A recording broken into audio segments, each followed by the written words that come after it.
Do I look good, guys? Anything stuck in my teeth? Just let me know in the comments. I really don't trust my assistant. She hates me. See, I was telling a friend one day that my assistant smells like chicken, and I think she overheard. But seriously, I hear bark every time she comes close. Wait, if she sees this, she'll start spitting in my food. Director, please cut this part out, okay? Hi, I'm Cece, and I'm a model and Insta blogger from New York. Now, I know many of you are expecting Ramen to do a part 2. And don't get me wrong, I love her. But let me tell you how I'm better than that noodle-loving rapper. She never even told you her real name or where she's from. But I'm an open book. I have no problem disclosing that my full name is Cecilia and... Wait, I'm getting a phone call from the dragon. I mean, my mother. This can't be good. Be right back. Okay, where was I? Yeah, basically, Ramen's busy and her animator got sick and can't do more parts for now. But MSA can't disappoint you, so I stepped up. Now my story will take this lovely animator, and I chose him because he makes his character shake like this, see? See, I have a bit of a history with shaking. I love Rihanna and her song Shine Bright Like a Diamond, but when I was little, I used to hear it as shake your body like a demon, and I wondered,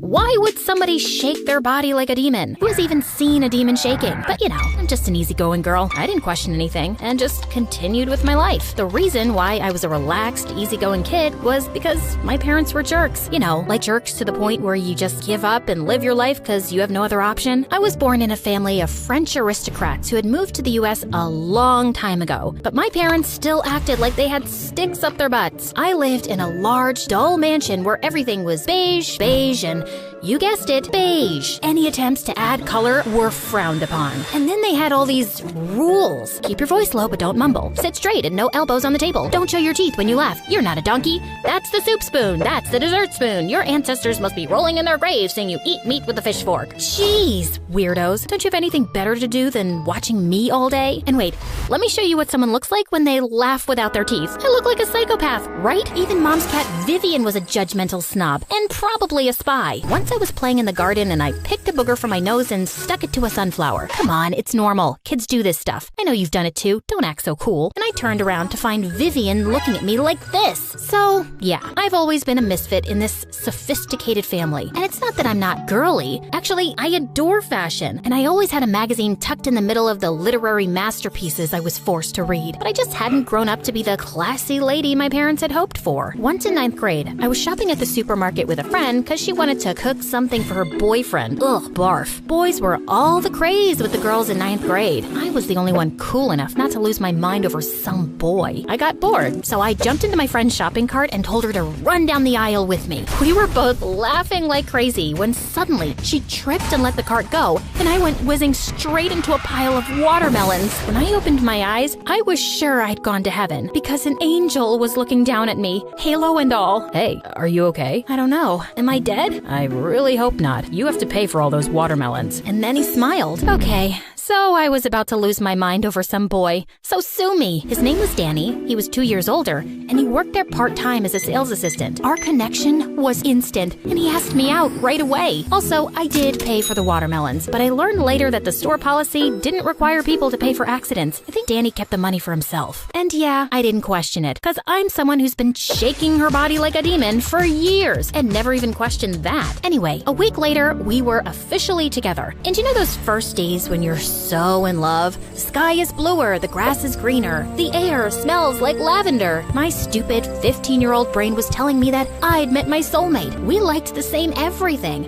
and I could just be myself around him. My parents didn't approve because he wasn't our class, but I couldn't give a hoot. Danny was perfect. So I really can't pinpoint exactly why or when things began going downhill and the lavender started to rot. Maybe because he started going to university and got too busy, or maybe because someone gave me a modeling offer in the city after seeing my blog. It was a great opportunity for me to enter the fashion world, and I was sure we could make long distance work. Yeah, except that even short distance wasn't working for us now. We were just arguing and getting on each other's nerves all the time. See this picture of Danny? Yeah, that's him as a loser kid. But do you see that annoying half smile? He would smirk just like that when he thought he was right, which was like always. Who wouldn't get annoyed? There were so many little things, like why did he tell so many jokes? Why did he touch his ear so often? Why did he sneeze like a raccoon? Sneeze like a man.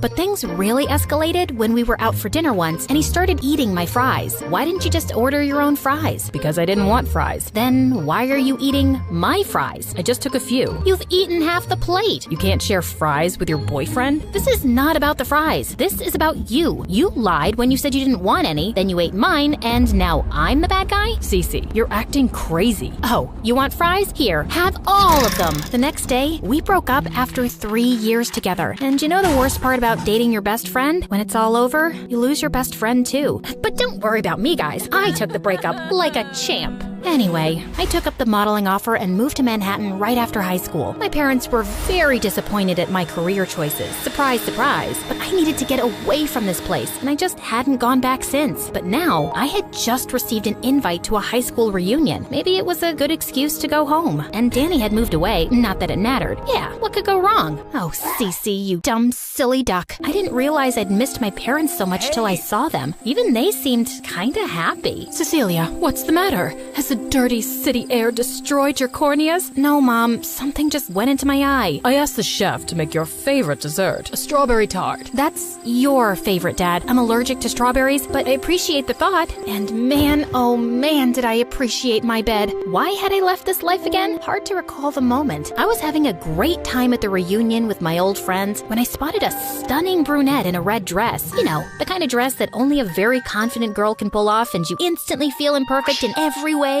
just by looking at her. Hey, that girl wasn't in our batch, right? Cece, that's Regina. What? No, I remember Regina. Duh. She had braces, thick glasses, and she was cute but kind of fat, you know, like plump. Yep, same Regina. She got a major glow up. Also, there's something you should know. Just then, a tall guy in a suit walked up to Regina and kissed her. Danny? Oh my god, I'm not ready for this. I gotta go before he sees me. But as I turned, I tripped over my own feet and crashed into a photo booth. Caption for next Insta post: how to be a complete moron in front of your ex and his gorgeous girlfriend. Why do our meetings always start with you on the floor? Don't stare at my butt, you pervert. What? I swear I wasn't. Ugh, get up, you weirdo. Gosh, he was even cuter than I remembered. You didn't even go to our high school, man. Why are you here? I'm here with, Regina. Cece, you look gorgeous as ever. Mwah. Always the most popular girl in school? You look great too. Thanks, babe. Listen, I wouldn't have invited Danny if I knew you were coming, given your history. This must be awkward. Oh, please. That was a million years ago. I've dated like 400 boys since then. It's all cool. We're cool. Except watching them together was setting my insides on fire. Listen, guys, I'm not unreasonable. Of course, I didn't think Danny would stay single forever, even though it would have been great if he did till I got married and had my first child. Whatever, I can't control that. But why her? She's prettier than me. He wasn't supposed to upgrade. Animator, show me the ugliest shot you got of her. No, not this one. She still looks too pretty. Not this either. Pretty. Okay, animator, you failed. Can someone else volunteer? Yes, the music guy. Love your music, by the way. Oh yeah, this picture. Look at her face. It's made according to Da Vinci's golden ratio, man. And that dark hair, that swan-like neck, her perfect skin, and those long legs. And no, I'm not gay. I mean, I don't think so. But if I was, she'd totally be my type. Cecilia, who are you talking to? And I heard gay. Are you gay? Not that we're not open-minded people, but, no grandchildren then? Not right now, guys. I went down a social media rabbit hole stalking Regina and Danny. I wanted to be happy for him, really, but he didn't seem like himself anymore. He was always dressed in fancy suits and hanging out with fake-looking rich people like he was trying too hard to fit in. But it wasn't any of my business. He'd moved on, and so had I. Till I found out my parents were hosting a Christmas party and Regina's parents were invited, so she and Danny would be coming too. Ugh, I needed a distraction, so I decided to work on a new blog post. How to get a date over the holidays so you're not the only single loser at Christmas. Okay, lovely followers, and of course everyone watching this video. Here are some of Cece's tried and tested tips. Number 1, walk up to a guy in a grocery store and compliment his ugly sweater that his mom obviously knit for him. Guys love it when you compliment their moms. Number 2, stand behind a cute guy at a coffee shop, eavesdrop on his order, and then say, "Oh, you have such good taste. Ha! I'll have what he's having." Making a guy feel special over nothing is a sure way to win him over. Number 3, when you're walking outside, take one shoe off and start limping. A gentleman is bound to stop and offer you a ride home. Great conversation starter. As I was testing out number 3, a car pulled up next to me. It was freaking Danny. Hey, Cece, you okay? Oh yeah, I just broke my heel. Hop in, I'll drive you home. I couldn't tell him what I was actually doing, obvi. We drove away in awkward silence, and then he turned on the radio. You wanna hear about a girl who makes jealous witches? I love Ramen Lee Min-ho. Happy to hear that. Regina hates my songs.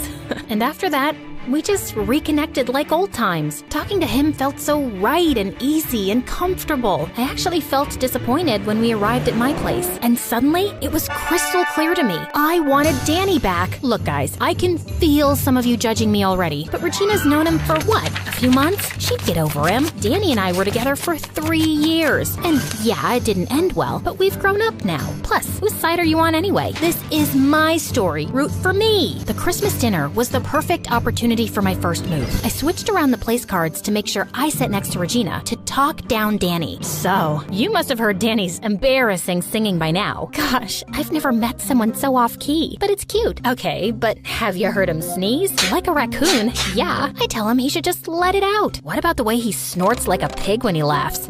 I sometimes do that too. He has terrible taste in music. Oh yeah, I'm trying to change that by introducing him to classical stuff. Also, the worst taste in food. Why eat Mexican when you could have sushi and caviar? Yeah, Mexican? Yuck. Danny and I love Mexican food. Who doesn't? This girl's a psycho. But you know, that's just small stuff. He's pretty great overall. No one's perfect, right? Right. I'm gonna go sit with my date for a while. Yeah, it was just some random dude Ted at the bus stop I'd bribed to act like my date. The second course of action was trying to make Danny jealous. Regina was all over him, touching his hair and laughing. So I ran my fingers through Ted's hair too. Ow, you're hurting me. Ow. I tried feeding him cheesecake next. No way, girl. Get your own slice. You can't have mine. I don't share food. And then he just disappeared after dinner. Luckily, Regina's feet were hurting, so Danny asked me to dance instead. Ugh, why did he have to be so lovely and charming and a gentleman? Why couldn't he be ugly and gross and a jerk? Ugh. And when the music stopped, several people were pointing to something above us. Mistletoe.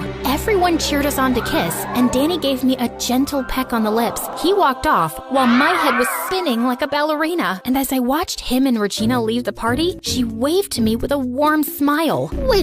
What? I just kissed your boyfriend and you're smiling at me? This girl was faker than my nails. And for some reason, she wanted to keep me close. 2 days later, she arranged a big picnic for our whole batch and invited me too. Yeah, check out her fancy handwritten note because she's too fancy to send a text. Dearest Cece, you are cordially invited to Regina's annual charity picnic gala. All we require is your presence and generous donations. The rest has been taken care of by us. Hope you'll join us for a fun-filled day. XOXOXO, Regina. Well, two can write a note. Dear Regina, yeah, I'll come. I'm busy, but I'll come. Cece. It was a huge event and there were a bunch of games. And somehow for each of them, she partnered me and Danny. I didn't know what she was up to, but I felt like she was watching me. Well, I didn't mind. I was happy for Regina to see how totally in sync Danny and I were. Man, we could finish each other's sentences. We kept meeting for the next few days for some event or the other, but the problem was I was really falling for Danny all over again. Why did I ever let him go? And how could I know if he felt anything for me now? One evening, I was feeling bummed and sitting at my favorite spot when someone joined me. Didn't think I'd find anyone here. Want me to leave? You should have asked that before making yourself comfortable. I have food. You can stay. As we sat there eating crisps, Danny suddenly spoke. Why didn't you come home earlier, Cece? Maybe because I didn't want to return till I'd proved I could make it on my own. It's nice being back though. Even my parents are a little chilled out now. I got Dad to do a TikTok with me. Can you imagine? Hardly. You know, I always felt like your parents didn't think I was good enough for you, but this time they were nice. Maybe because I've made something of myself now. I'm sorry they made you feel that way, but I never cared about that stuff. You know that, right? Of course. You were always so different. He brushed away a strand of hair from my face and moved closer. Suddenly, his phone rang and we jumped apart. He mumbled that he had to go and quickly left. Once I was sure he was gone, I broke out into a happy dance. Now I knew he felt something for me. I just had to make him feel enough to break up with stupid Regina. The next day, I was at the mall when I went to a changing room, and I heard two girls talking in the next stall. No, not this dress. We're announcing my engagement at the New Year's party tomorrow. I need something special. What the what? Is Danny excited? Of course he is. Daddy just offered him a position in his firm, and I'm out of his league in every way. He's very lucky. Are you gonna invite Cece too? I don't know why you've been inviting her everywhere. To show her what she's lost. Have you forgotten what Cece was like in high school? She never even noticed me, like I was invisible. Well, she's looking at me now, and no, she's not invited. I'll just let Danny tell her. I'd never ignored Regina on purpose. She just seemed like one of those those shy kids who wanted to be left alone. I had no idea she felt so bitter, and it didn't sound like she loved Danny, just saw him as someone she could control because she thought she was better than him. I had to tell him, right? But he was getting engaged. He must have thought it through. What was I gonna do anyway? Crash Regina's New Year's party and object to the engagement? Ugh, that sounds stupid. Okay, now let's just fast forward to the part where I burst into Regina's New Year's party and yelled, "I object to this engagement. Regina doesn't really love you, Danny." Danny grabbed my arm and led me out angrily. Cece, what the heck? Danny, don't get engaged to Regina. She's all wrong for you. Who are you to decide that? I just know that. She thinks she's out of your league and she's doing you some favor by being your girlfriend. Regina loves me. Not as you really are. Look in the mirror, man. I've seen you wear nothing but suits these past 10 days. She's changing you so you fit into her pretentious world. You don't know what you're talking about. Okay, fine. Then don't get engaged to her because I love you. What? Yeah, there. I said it. I love you. Like I'd give up the last slice of cheesecake for you or whatever. So pick me. Choose me. Love me. Did you just steal Meredith's speech from Grey's Anatomy? Oh, shoot. I'd forgotten we'd seen that show together. Trust him to remember something like that. For those who don't know about it, here's the speech. Choose me. Love me. Okay, so I'm using her words, but I feel the same way. You're just playing games, Cece. You didn't look back once after leaving, and now you suddenly want me? No, you just hate the thought of me with someone else. We didn't work out before, and we wouldn't now. This felt worse than our breakup. And for those of you who are on Team Regina, you must be enjoying this. And you suck. I couldn't stay any longer, so I packed my bags the next day and hugged my parents goodbye. I'll send you TikToks every day. I'll be looking forward to that, Dad. Don't take so long to visit again, Cece. I won't, Mom. Wait, you didn't call me Cecilia. Oh, must have slipped my tongue. Is there something in your eye again? Yeah, I think so. Anyway, I'll come visit soon. Bye! Next day, as my self-pity continued, the doorbell rang, and I was shocked to find Danny outside. What are you doing here? I couldn't get engaged to Regina. You were right about everything, and she's not the one for me. I'm choosing you. Look, man, that speech was just embarrassing. I take it back. I choose you anyway. You said we won't work. We have to at least try and find out, because I love you too, Cece. And we argued happily ever after. If you like my story and want to hear more of this style, comment Cece, our shaking MCC.